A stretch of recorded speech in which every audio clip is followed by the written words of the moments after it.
I've been on thousands and thousands of trains in my life. Perks of having the same hobby since you're 3 years old. I'm not quite there yet when it comes to the number of buses I've been on, partially because I wasn't very interested in buses until I became an adult. But since then, I've played some catch-up, and I've been on many different buses around the world now. I feel like I kind of understand how they work, what they're like, what makes a good bus, and what makes a really bad bus. Then I went to Buenos Aires, Argentina. Riding the buses there challenged basically everything I knew.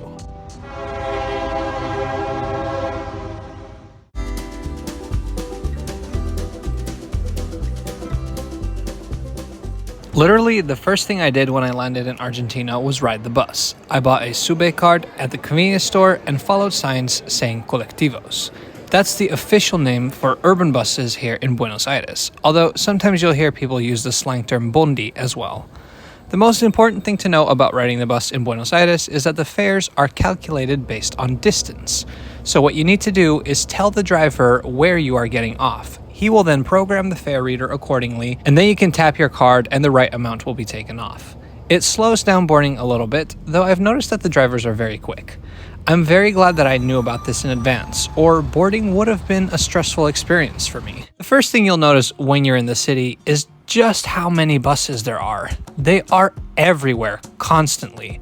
I don't think I've ever been in a city before where just literally every second you look and there's a bus somewhere. The second thing you'll notice is that the buses are decorated in every color under the sun. Most cities have uniform liveries for buses. In Berlin, they're yellow. In Mexico City, they're green. In the suburbs of Chicago, they're blue. In Buenos Aires, buses make up a chaotic patchwork of some of the wildest liveries you've ever seen. There's no rhyme or reason to it. Well, actually, there is a reason. There are over 300 bus routes in the city, but they are all operated by different companies. If you're ever bored one day, go to the Spanish Wikipedia list that names all of the different routes and companies. There are so many. Each company has its own fleet. Some have a few dozen buses, some have a few hundred. They paint their buses in their own unique branding. In some cases, drivers even add their own artwork as well, though from what I understand, this is less prevalent now than it used to be. This is also why on many routes, buses don't have screens with the route information up front. They just have the route number painted on the front of the bus. It's only going to be on that line anyway, so why bother with a screen? While they're operated privately, the fares and service levels are dictated by the government. Some routes are also operated by the government, others are operated by small businesses, others are owned by large corporations. For example, the Dota Group owns the most lines, some of them directly, some through their subsidiaries. They also own bus manufacturing companies, so their role in the Buenos Aires bus scene is unavoidable. Despite the many different companies, bus service is well integrated with the rest of the city's transport system because of the government oversight. The card you use to pay is the same card as on the subway and the suburban trains. And train stations serve as important bus interchanges as well, like here at Argentina's biggest railway station. A map shows passengers from what platform each bus route departs. We were here to travel to La Boca, one of BA's most famous neighborhoods, but one not reachable by train. This partially explains why there are always so many buses everywhere. They serve a lot of people because they're really the only way to get everywhere. Buenos Aires has a subway system, the Subte. It's one of the oldest in the world, and it definitely serves some useful destinations. We found it easy and pleasant to use for many of our trips during our stay. Even that one time where the power went out at the station and the lights went dark. That being said, the subway is a relatively small network for a city of this size. There are many places where the trains don't go, only the Colectivos.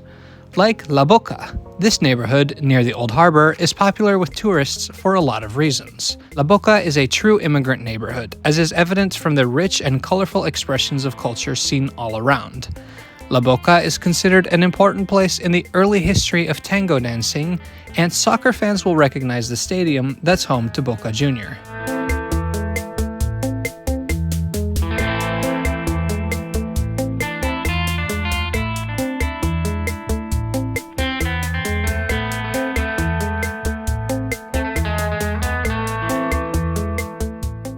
So back to the buses. Believe it or not, a long time ago, these used to be taxis. Remember a few months ago, I made a video where I rode an Uber in Philadelphia, which was supposed to have a fixed route, fixed stops, and shared by multiple passengers? Well, at the end of that video, I kind of joked about how they should just make it a bus already. But in reality, this is what has happened in many different places. The peceros in Mexico City once started out the same way, taxis that started running on fixed routes. And it's the same story here in Buenos Aires. Travel back in time with me. The year is 1905, and just a few years after the very first cars hit the streets, the city now has around 50 taxis. They're doing good business and expanding. As the 1920s come to an end and the world is rocked by a financial crisis, people are starting to pay attention to their wallets as they travel. Bus fares are cheaper than taxi rates, and so most people travel accordingly. In 1928, taxi drivers are desperate to come up with a way to attract passengers again. So they do what the buses do, drive on fixed routes, in fixed intervals, and with lower fares. The drivers get to choose what route number they give their routes, and sometimes they just copy the number of the tram or bus that they followed. It works. These collective taxis become massively popular, so much so that they eventually replace the real buses and trams. More drivers set up their own routes and add intricate decorations to their vehicles to attract passengers. Soon, the small taxis weren't big enough to handle demand, so the cars got bigger. Eventually, somebody had the idea to build a bus body on top of a truck chassis, and now the evolution from share taxi to citywide bus network is complete. But the name Colectivo is still a nod to the original history. The nickname Bondi seems to come from Brazil. The trams in Sao Paulo were called Bonde, and when people immigrated to Buenos Aires, that name began to be applied to the buses. Now, for the last part of the video, let's talk about BRT, because Buenos Aires has quite a bit of it. BRT stands for Bus Rapid Transit. It's when bus corridors are built in a way to allow for higher speeds and frequencies. I have in the past been quite skeptical about BRT because most of my experience with BRT has been in the United States, where they are often built instead of rail lines and implemented very poorly. So when I travel to other parts of the world, I make it a goal of mine to see their bus rapid transit infrastructure to get a better understanding. In many parts of the world, BRT lines have their own dedicated branding, separate from normal buses. Mexico City has the Metrobus, Los Angeles has the J and G lines, etc. In fact, in the United States, some, quote, BRT lines really are just specially branded buses, with minimal infrastructure investment. Like, cool, the buses look nice, but where are the bus lanes or other speed improvements? Not all the buses that I've shown are bad buses, some of them are really good, but the name Rapid Transit seems to suggest that they have to be as good as a train, and in most cases that's just not the case. Now let's take it back to Buenos Aires, where their BRT system, Metrobus, is 100% infrastructure. You won't find a single bus that says Metrobus on it. Instead, these are corridors of dedicated bus lanes that are used by all the different lines that happen to run on that street. The Metrobus corridors are built to different standards. One of them only has one lane. The best ones have 4 lanes, 2 on the side for stopping buses and 2 in the middle for passing buses. The stations are nicer than a normal bus stop. A raised platform, some shelters and benches, and maps on the walls. This route, the Metrobus del Bajo, was the 8th BRT line to open in the city. It is 3 kilometers long and serves 30 different bus lines. Now here's the cool thing. These bus lanes are basically one long station. See, there are so many lines that use these lanes that if they all stopped at the same stops, they would get super backed up. Instead, the stops are staggered. Some buses stop at this intersection, some buses stop at that intersection. To keep traffic flowing, the buses that are not stopping will use passing lanes in the middle. The route numbers are painted on the roads to help drivers remember, and for passengers, the maps on the walls tell you where you can board what lines. It's not full BRT, you still have to pay when you board, for example, but it shows how much you can speed up your existing bus services when you spend all your attention on infrastructure.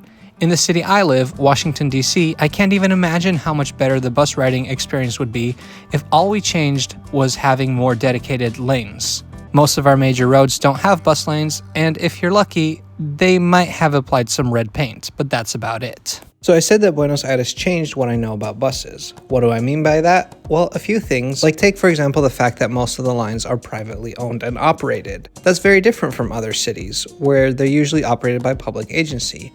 Now, I grew up in Japan where private bus companies do exist.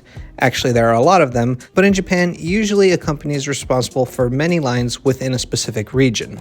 Whole concept of each line having its own company, that is something I didn't come across until Buenos Aires, and I'm curious to hear from my Argentinian viewers, how does that work? Is it more efficient, is it better, or is it worse? Let me know in the comments.